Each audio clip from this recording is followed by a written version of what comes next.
5 persediaan menghadapi kemelesetan ekonomi global.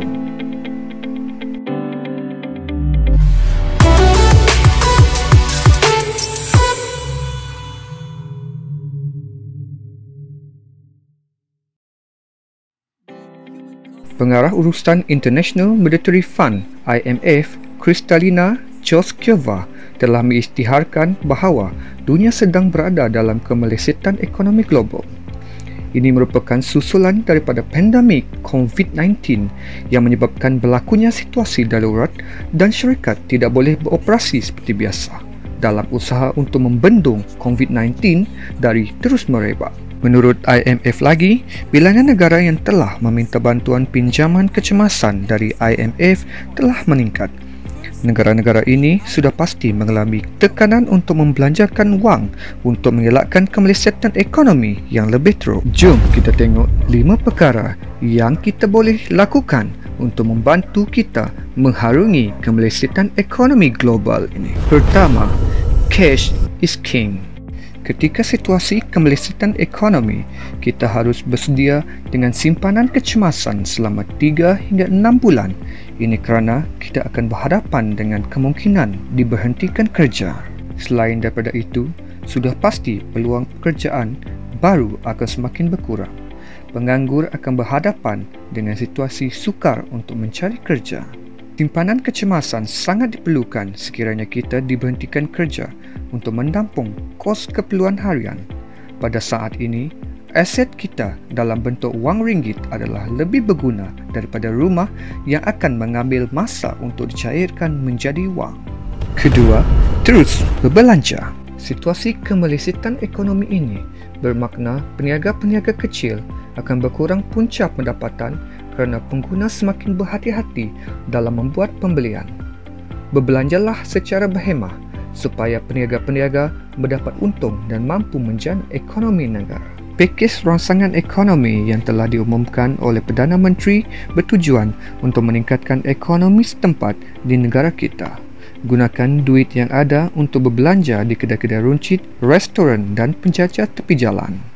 Sekiranya kita merupakan di antara golongan yang diberhentikan kerja atau dipotong gaji, penting untuk kita menilai semula gaya hidup seharian. Kurangkan perbelanjaan tidak penting dan mulakan langkah penjimatan sebelum wang kita susut sedikit demi sedikit.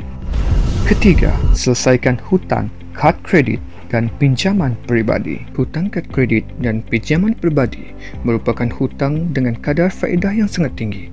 Ini menyebabkan kita terpaksa membayar kos yang tinggi untuk membuat pembayaran balik untuk melansaikan hutang. Justru, kita perlu memberi keutamaan dalam melansaikan hutang kad kredit dan pinjaman peribadi ini terlebih dahulu. Sebagai contoh seperti berikut. Pembayaran balik pinjaman rumah boleh ditangguh dengan adanya moratorium. Pinjaman rumah dan pinjaman kereta boleh ditangguhkan selama 6 bulan bagi memudahkan kita selesaikan hutang yang mempunyai kadar faedah yang tinggi. Keempat, pelaburan. Pasaran saham telah jatuh dan memasuki bear market susulan daripada krisis yang kita sedang hadapi. Ini menjadikan harga saham secara umumnya lebih murah berbanding nilai saham itu sendiri. Secara logiknya, seolah-olah kita membeli saham dengan harga diskaun, terutamanya saham dengan fundamental yang kukuh. Pastikan kita menggunakan strategi dollar cost averaging, memandangkan ada kemungkinan pasaran saham akan menurun sebelum ia menaik semula. Sejarah mungkin berulang. Krisis ekonomi pada tahun 2008 hingga 2009, ada ramai yang bankrupt dan ada ramai yang menjadi jutawan. Selepas COVID-19 dan kemelesetan ekonomi global ini berlalu, sudah pasti pasaran saham akan kembali pulih dan kemudiannya kita boleh lihat hasil pelaburan ini. Kelima, mantapkan credit score. Ketika zaman kemelesetan ekonomi ini, kita akan menyaksikan lambakan rumah-rumah yang dijual dengan harga di bawah harga pasaran. Bahkan perkara ini telah berlaku sebelum langkah Perintah Kawalan Pergerakan dimulakan lagi. Sekiranya kita mempunyai pendapatan yang stabil dan lebihan wang untuk dilaburkan tanpa menjejaskan simpanan kecemasan, boleh mempertimbangkan untuk membeli rumah pada harga yang murah. Namun begitu, kita perlu mempunyai credit score yang kukuh kerana bank akan memperketatkan kriteria pemberian pinjaman.